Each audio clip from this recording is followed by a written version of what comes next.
Students, two cubes each of volume 64 centimeter cube are joined end to end. Find the surface area of the resulting cuboid. చాలా important students. ఈ model questions competitive ఎగ్జామ్స్లో ముఖ్యంగా DSC చాలా important. చాలా మంది confuse అవుతూ ఉంటారు, కానీ సింపుల్ క్వశ్చన్ చూడండి, లాజిక్ చూడండి. ఒక 2 క్యూబ్స్ ఉన్నాయి. తెలుగు మీడియం అయితే ఘనము అంటారు, ఘనం. అవి ఎండ్ టు ఎండ్ జాయిన్ చేశారు. 2 క్యూబ్స్ని ఎండ్ టు ఎండ్ ఇలా జాయిన్ చేశారు. 2 క్యూబ్స్ని ఇలా జాయిన్ చేశారు.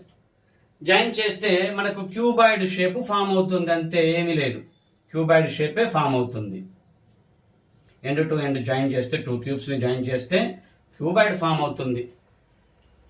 ఇక్కడ ఏంటంటే మనం ముఖ్యంగా గమనించాల్సింది, విడ్త్లో ఎటువంటి మార్పు లేదు, క్యూబ్ యొక్క విడ్తే. హైట్లో ఎటువంటి మార్పు లేదు, క్యూబ్ యొక్క హైటే తీసుకుంటాం.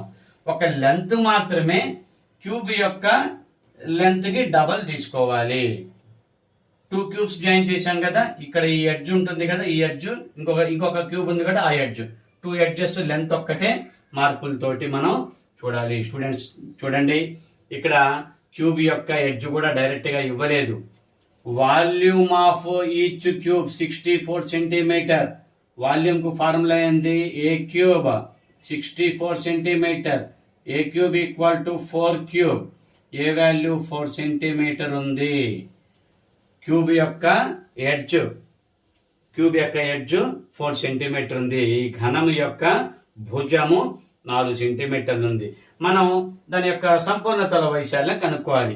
ఆ ఫామ్ అయిన ఈ 2 ఘనాలు కలిపితే కొత్తగా ఒక క్యూబాయిడ్ ఫామ్ అవుతుంది కదా, దీర్ఘఘనం.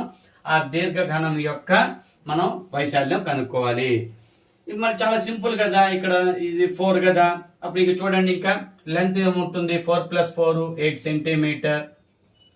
బ్రెడ్త్ 4 సెంటీమీటరే, హైట్ 4 సెంటీమీటరే. వాటిల్లో మార్పు ఉండదు, హైట్లో మార్పు ఉండదు, బ్రెడ్త్లో మార్పు ఉండదు. ఒక లెంత్ మాత్రమే.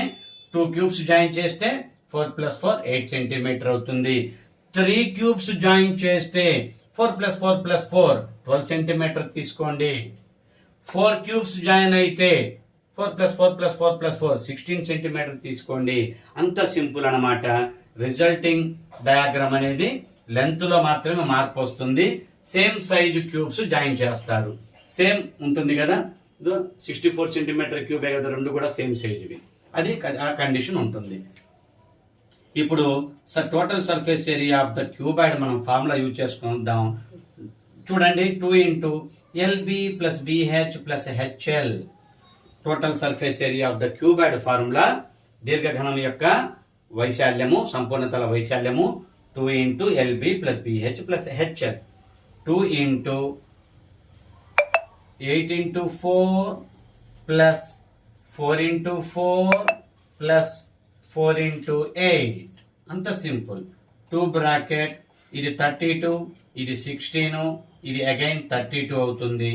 2 బ్రాకెట్ చూడండి, 2 బ్రాకెట్ 32 + 16 + 32 32 64 70 80 ఉంటుంది. ఓకే, 2 × 80 2 × 80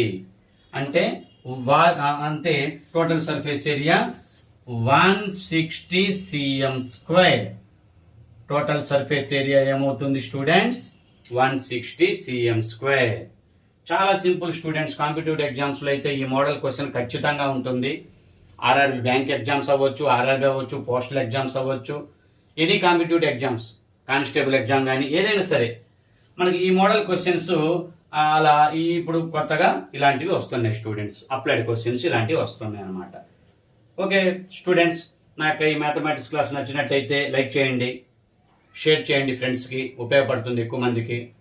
కామెంట్ చేయండి స్టూడెంట్స్. ఇంకా మీకు ఈ చాప్టర్ నుండి ఇంకా ఎలాంటి క్వశ్చన్స్ కావాలి మీకు ఉంటే ఆ క్వశ్చన్ని మనం టైప్ చేసి కామెంట్ చేయండి. చక్కగా నేను ఆ మోడల్ క్వశ్చన్స్ మీకు ఎక్స్ప్లెయిన్ చేయడానికి ట్రై చేస్తాను స్టూడెంట్స్. నా యొక్క ఛానల్ మీకు యూజ్ అవుతుంది students. Up to exam, DSC exam text books నుంచే 6th to 10th mathematics text books నుంచే నేను క్వశ్చన్స్ తీసి ఆ మోడల్ క్వశ్చన్స్ మీకు అందిస్తాను స్టూడెంట్స్. డిఎస్సికి చాలా ఉపయోగపడుతుంది students. Okay, thank you students.